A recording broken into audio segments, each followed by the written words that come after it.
Seguimos en Conexión B, análisis, entrevista, vámonos con más. Corporativo Villalobos, Consultoría Empresarial, presenta el comentario de Mauro Villalobos. Adelante, Mauro, muy buenas tardes. ¿Qué tal, Jorge? Buenas tardes. Buenas tardes a todo nuestro amable auditorio. Y hoy les voy a comentar sobre el tema de los emprendedores que, a través de redes sociales nos han pedido que hablemos de este tema. Afortunadamente, mucha gente de todas las edades, porque muchas veces se piensa en un emprendedor, se piensa en una persona joven, pero no, de todas las edades están emprendiendo y eso es muy bueno para la economía en México, ¿no? Así sean micro, pequeñas o medianas empresas que se van generando, se van gestando, pues el tejido empresarial en nuestro país se enriquece, Jorge, y entonces eso es algo muy positivo. Claro, yo creo que ha llamado la atención los comentarios que hemos hecho en cuanto que hay negocios que fracasan, ¿no? Y hay otros, evidentemente, que tienen éxito, pero que de alguna manera, pues están con cierta fortaleza, ¿no? Y pues bueno, aprender de los errores, aprender de las cuestiones en donde se ve que hay fracaso, pues creo que le puede servir a los emprendedores que están iniciando y a los que ya están en el camino de este nuevo mundo, Jorge, porque el emprender no solamente es poner un negocio, no solamente es saber hacer algo y ofrecer un producto o un servicio. Emprender es un nuevo mundo porque tiene la persona que emprende o personas, porque no necesariamente tiene que ser uno, pueden ser dos o más, las personas tienen que entrar al mundo de conocer otras cosas además de lo que van a vender. Tienen que conocer cuestiones administrativas, tienen que conocer cuestiones financieras, operativas, comerciales, en fin. Se tiene que haber una capacitación, que esa es la primera recomendación que quiero hacer el día de hoy. Volverse un emprendedor, emprender en un negocio, no solamente es abrir el negocio, hay que capacitarse también para poder tener fortaleza en aquellas áreas en las que no estamos, nosotros no tenemos esos conocimientos. Tenemos como emprendedores, y no solamente el emprendedor, el empresario ya consolidado, el empresario que ya está su negocio en marcha y que tiene, vamos a decir, cierto éxito, también ya conoce, ya sabe que debe de estar capacitándose continuamente en todas las áreas de su negocio. Pero el día de hoy quiero comentarles un dato que nos da la ASEM, la Asociación de Emprendedores de México, que nos dice que el 28% de las causas, o sea, la causa que se genera en un 28% para que una empresa pueda no lograr llegar al éxito en el ámbito de los emprendedores es una administración deficiente.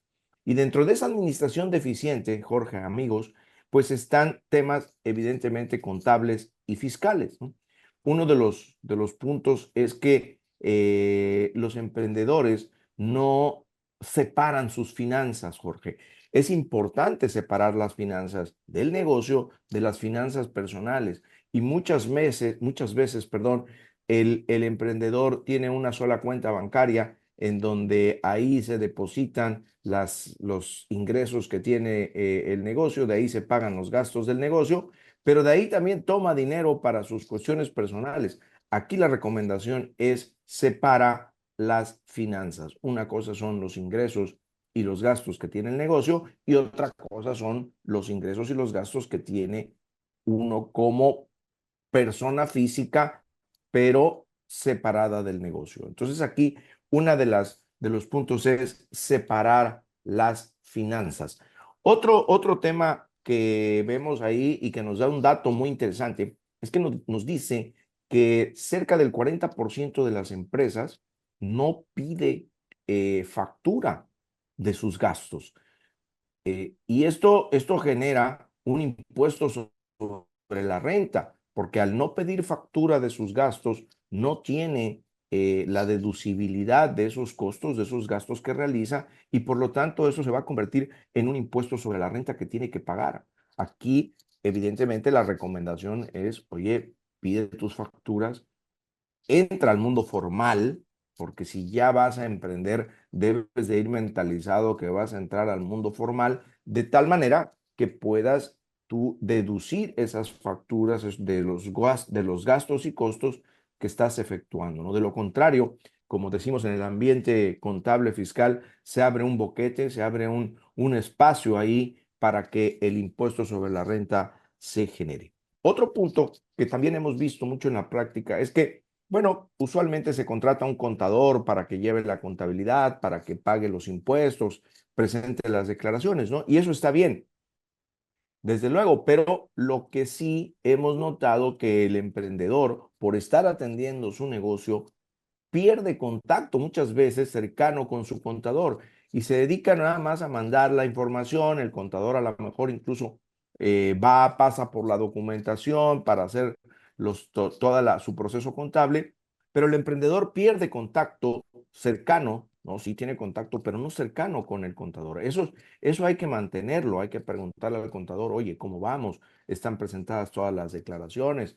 En fin, o sea, que se vaya cumpliendo con las obligaciones fiscales, Jorge, porque muchas veces, insisto, se contrata al contador y eso está muy bien, pero se alejan del despacho, ¿no? No tienen esa cercanía y eso puede llevar a que se genere algún error, se pueda cometer alguna omisión y nos lleve a tener que pagar unas multas que nos van a tener un costo adicional. Y otro punto también muy importante es asegurar el flujo de efectivo, ¿no? La ASEM también nos da, ¿no?, un dato muy importante. Solo el 5% de las empresas, de las pymes, tiene una persona dedicada al tema de la gestión financiera, de la misión financiera. ¿Qué quiere decir esto? Es muy interesante. El otro 95% de las empresas es el propio emprendedor el que se dedica a esa administración financiera. Entonces, de ese 5% que tiene alguien que administre, bueno, pues evidentemente con mucha probabilidad se lleve una mejor gestión financiera, ¿no? A veces no se logra por cuestiones de falta de conocimiento, pero es mucho más probable que se tenga una mejor gestión financiera. Entonces, ¿qué pasa con el otro 95%? Pues es que, repito, ¿no? El propio emprendedor es el que lleva su gestión financiera y aquí una de las cosas que es muy recomendable es el hecho de que se guarde, se administre financieramente y se guarde dinero, se guarde flujo de efectivo para, en caso de que haya una disminución de los ingresos, ese colchón, vamos a decirle así como se conoce financieramente, eso que tengo guardado, me sirva para enfrentar imprevistos, Jorge, porque sucede que muchas veces los negocios van al día. Entonces, eso de ir al día, ¿no?, sin tener un respaldo financiero, pues desgraciadamente afectó a muchos negocios en la pandemia, porque eso es un ejemplo que tenemos de hace 4 años, ¿no? En donde pues muchos empresas, muchos pequeños y medianos negocios no tenían ese soporte financiero, ese resguardo financiero, es guardar un poco de tu flujo de efectivo para que en caso de que se llegue a presentar alguna eventualidad puedas tener ese soporte financiero. Y para terminar, Jorge, algo que también se nota mucho es que no se empapan, no se adentran en el mundo de las obligaciones fiscales.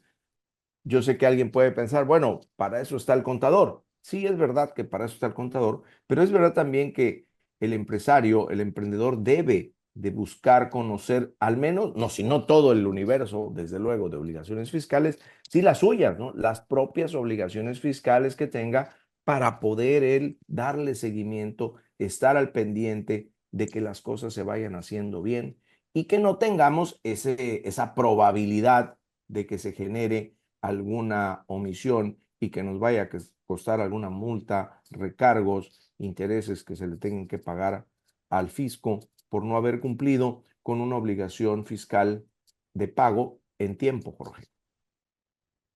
Claro que sí, Mauro. Este punto último que comentas es importantísimo porque muchas empresas, muchos emprendedores también eh, no hacen incluso ya, olvídate la estrategia fiscal, perdón, la estrategia fiscal, ese seguimiento en materia fiscal Y también muy importante es hacer una estrategia fiscal. Ojo, esto no significa que sea una estrategia para evadir impuestos. Hay que hacer una estrategia para cómo poder optimizar el dinero y qué tanto puedes tú también utilizar de gastos que sean deducibles y que, como hace rato también lo comentaste, pues no pides facturas, pues si no pides facturas vas a pagar un montón de impuestos y está en la ley que tú puedas eh, eh, reducir ese pago de impuestos haciéndolos deducibles si haces una buena estrategia fiscal, pero bueno, pues es parte del todo, Mauro.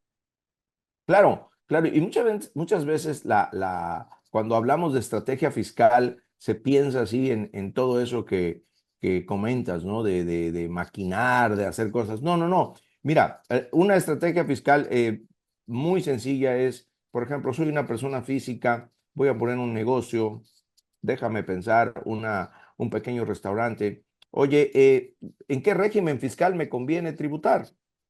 ¿No? ¿Cuáles son los pros y los contras? Primero, ¿qué regímenes fiscales puedo yo tributar si voy a poner este restaurancito?